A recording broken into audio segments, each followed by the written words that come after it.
benang di dalam jarum, jahit cele di atas dipan. Negara Indonesia adalah negara hukum, maka HAM harus ditegakkan. Assalamualaikum warahmatullahi wabarakatuh. Salam Pancasila. Dewan Juri yang kami hormati, serta pemerhati hukum dan konstitusi. Perkenalkan, saya Indriani Sukiman selaku pembicara pertama yang akan menyampaikan bangunan argumentasi dari segi conceptual approach. Di samping kanan saya ada saudara Nadif Patimura selaku pembicara kedua yang akan menyampaikan bangunan argumentasi dari segi legal approach. Di samping kiri saya ada saudara Rahmat selaku pembicara ketiga yang akan menyampaikan bangunan argumentasi dari segi case approach.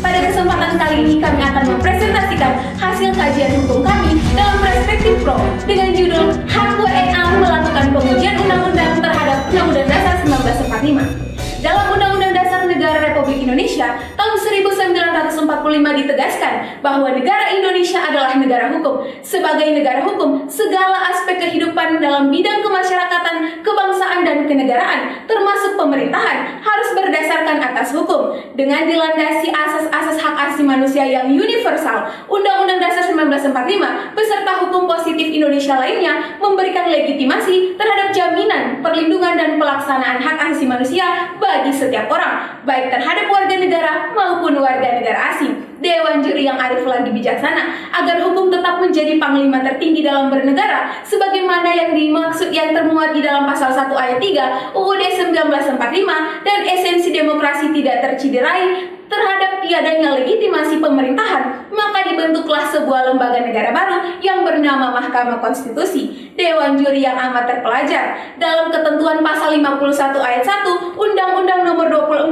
Tahun 2003 sebagaimana perubahan terakhir pada Undang-Undang Nomor 7 Tahun 2020 tentang MK mengintrodusir dua hal yang menjadi kriteria untuk menentukan kedudukan hukum atau legal standing pemohon, yaitu unsur kerugian konstitusional dan kualifikasi pemohon. Namun, pembatasan yang termuat di dalam ketentuan tersebut menurut kami bertentangan dengan pasal 28D ayat 1 Undang-Undang Dasar 1945 yang mengatur bahwa setiap orang berhak atas jaminan, perlindungan, dan kepastian hukum yang adil serta perlakuan yang sama di hadapan hukum.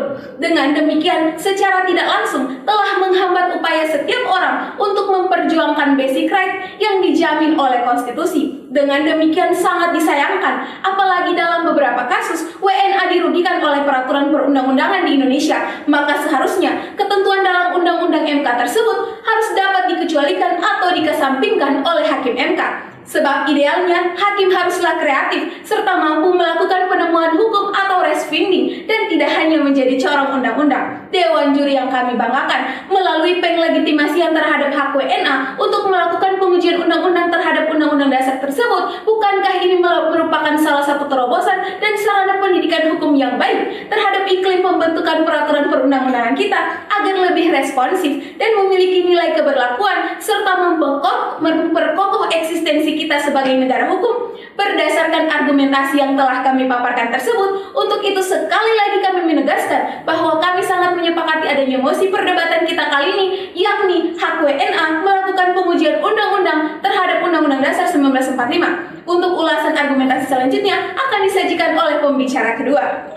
Pancasila sebagai kalimatun sawah atau kalimat pemersatu bangsa. Nurholis Majid dalam bukunya Islam Doktrin dan Peradaban. Dewan Juri yang terhormat serta pemerhati hukum dan konstitusi, kami sangat sepakat dengan mosi perdebatan kita pada kali ini, yakni hak warga negara asing dalam menguji undang-undang terhadap Undang-Undang Dasar 1945. Karena pada dasarnya negara Indonesia menganut sistem Pancasilais sebagai state fundamental norms yang pada sila kedua berbunyi bahwa kemanusiaan yang adil dan beradab. Olehnya itu, hal ini ditegaskan dalam Undang-Undang Dasar 1945 sebagaimana teramanahkan dalam alinea keempat pembukaan UUD 1945 yang berbunyi, dan untuk memajukan kesejahteraan umum, mencerdaskan kehidupan bangsa, dan ikut melaksanakan ketertiban dunia yang berdasarkan kemerdekaan, perdamaian abadi, dan keadilan sosial. Serta pada bab 10A UUD 1945 tentang hak asasi manusia, klausul yang digunakan adalah kata setiap orang dan atau setiap warga negara dalam menyebutkan hak-hak yang diakui secara konstitusional, yaitu hak-hak dalam pasal 28A sampai dengan pasal 28C, dan tertuang juga dalam Undang-Undang Nomor 39 ke-9 tahun 1999 tentang hak asasi manusia, sehingga jelas bahwa dengan disebutnya setiap orang dan atau warga negara, maka pengakuan hak tersebut diberikan kepada setiap orang tanpa terkecuali warga negara asing.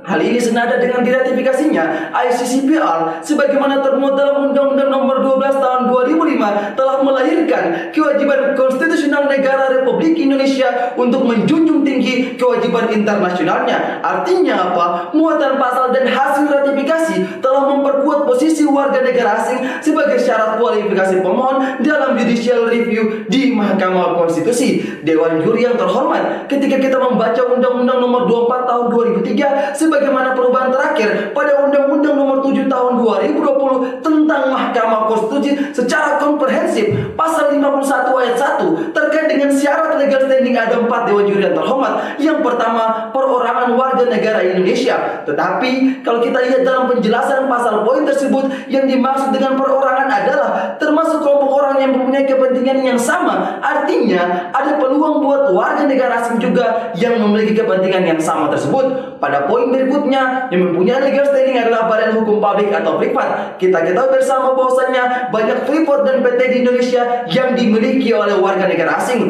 Banyak regulasi kita juga yang mengatur soal eksistensi warga negara asing. Di antaranya ada Undang-Undang Nomor 3 Tahun 1946 tentang warga negara dan penduduk negara. Ada Undang-Undang Nomor 9 Tahun 1953 tentang pengawasan orang asing.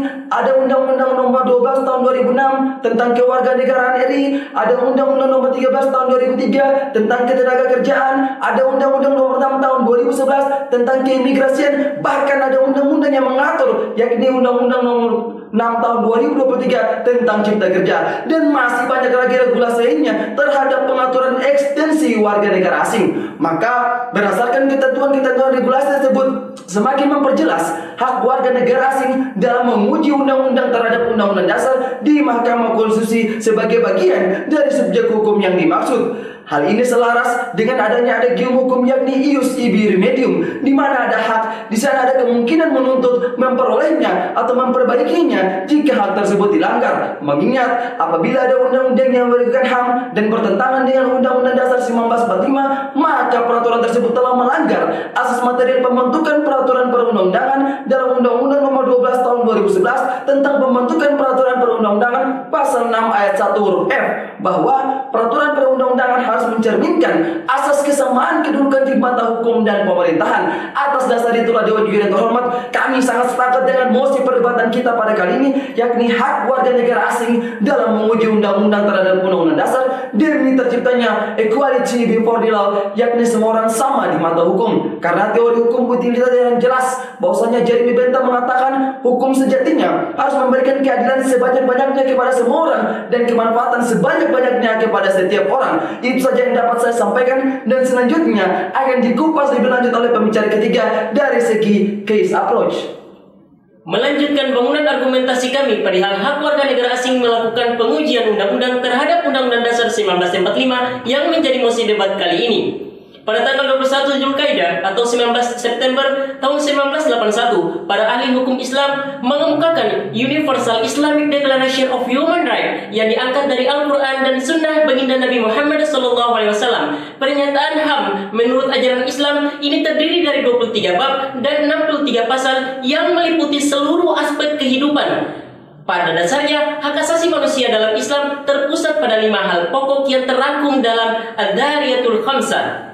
Dewan Juri yang kami muliakan, sebagai negara merdeka, sudah barang tentu ruang diskriminasi kelas warga negara harus dihilangkan. Sebab bila kita berkaca pada era perkembangan hak asasi manusia, mulai dari Piagam Madinah, Piagam Magna Carta, sampai pada era sejarah sebelum kemerdekaan kita, dapat dilihat bagaimana praktik pembagian kelas yang diciptakan oleh penjajah begitu nyata, lewat adanya pemberlakuan aturan hukum terhadap kelompok Bumi Putra dan kelompok Eropa Timur Asing. Untuk itu, praktik pembedaan kelas warga negara seperti hal tersebut janganlah menjadi warisan sejarah yang dimuatkan dalam kebijakan peraturan perundang-undangan maupun dilegitimasikan oleh lembaga peradilan, dalam hal ini Mahkamah Konstitusi. Dalam Jurnal Supremasi Hukum volume 5 nomor 2 Desember 2016 menjelaskan bahwa dengan adanya hak warga negara asing untuk mempersoalkan undang-undang yang khusus maupun yang ditujukan untuk orang asing dapat saja timbul oleh adanya ketentuan lain, yaitu adanya perjanjian internasional baik bersifat bilateral maupun multilateral antara negara asal warga negara asing tersebut dengan pemerintah negara Indonesia sebagaimana telah diuraikan oleh rekan saya sebelumnya di dalam regulasinya.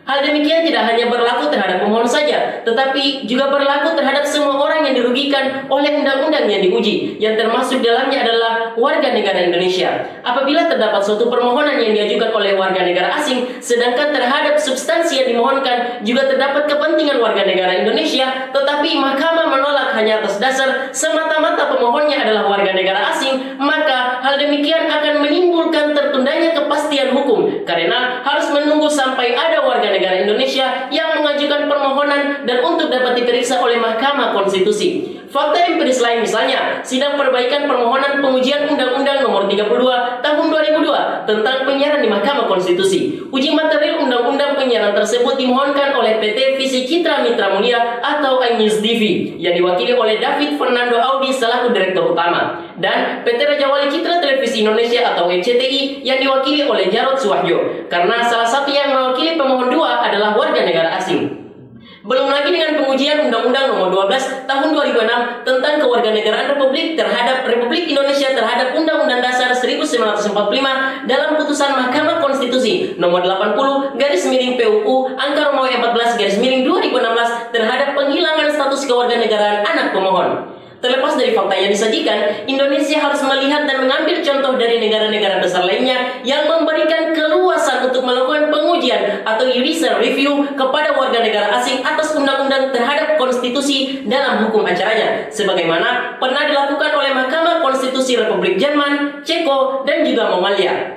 Dewan Juri yang terhormat, untuk mengajukan pengujian undang-undang terhadap undang-undang dasar, maka kita ketahui bersama bahwa ada pembatasan hak warga negara asing, yaitu tentang syarat untuk menjadi pemohon sebagaimana perkara disebutkan tadi. Hal inilah kemudian yang harus menjadi perhatian kita bersama, mengingat eksistensi warga negara asing di Indonesia juga tidak hanya untuk kepentingan mereka, namun juga untuk kepentingan negara Indonesia, di antaranya kepentingan investasi dan juga hubungan diplomatik perwakilan duta besar yang ditempatkan. Sebagaimana perkembangan investasi asing di Indonesia dapat juga kita lihat dari data Badan Koordinasi Penanaman Modal atau BKPM, yaitu pada tahun 2020 nilai investasi asing mencapai 6,77 miliar US dollar. Kemudian pada tahun 2021 nilai investasi asing tersebut naik mencapai 7,99 miliar US dollar. Dengan hal tersebut memiliki dampak positif bagi pertumbuhan ekonomi kita. Sehingga apabila iklim regulasi yang diciptakan oleh negara ini tidak menjamin kepastian hukum dan keamanan mereka, maka hal demikian akan mempengaruhi terhadap stabilitas perekonomian kita dan tentunya akan memperlambat pencapaian tujuan leluhur bangsa kita, yakni untuk memajukan kesejahteraan umum. Demikian yang bisa saya sampaikan. Untuk bagaimana menyampaikan dan menyempurnakan argumentasi kami akan disampaikan dalam closing statement oleh pembicara pertama. Dewan Juri yang terhormat, berdasarkan beberapa poin argumentasi dan alasan-alasan akademik dari berbagai aspek yang telah kami paparkan, mulai dari eksistensi Indonesia sebagai negara hukum, pendekatan yuridis, kasus-kasus yang perlu dipertimbangkan, sampai pada perbandingan dengan sistem hukum acara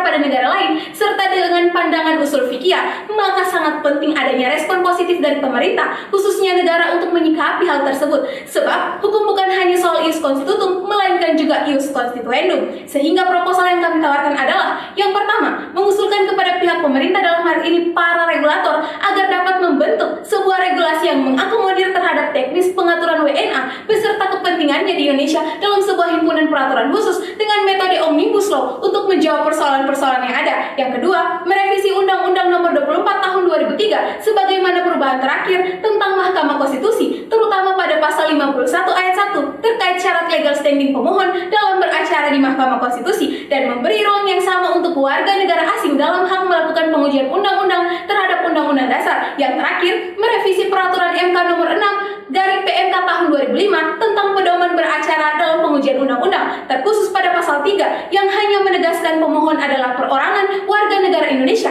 atau kelompok orang yang mempunyai kepentingan yang sama. Sekian dan terima kasih. Salam Konstitusi.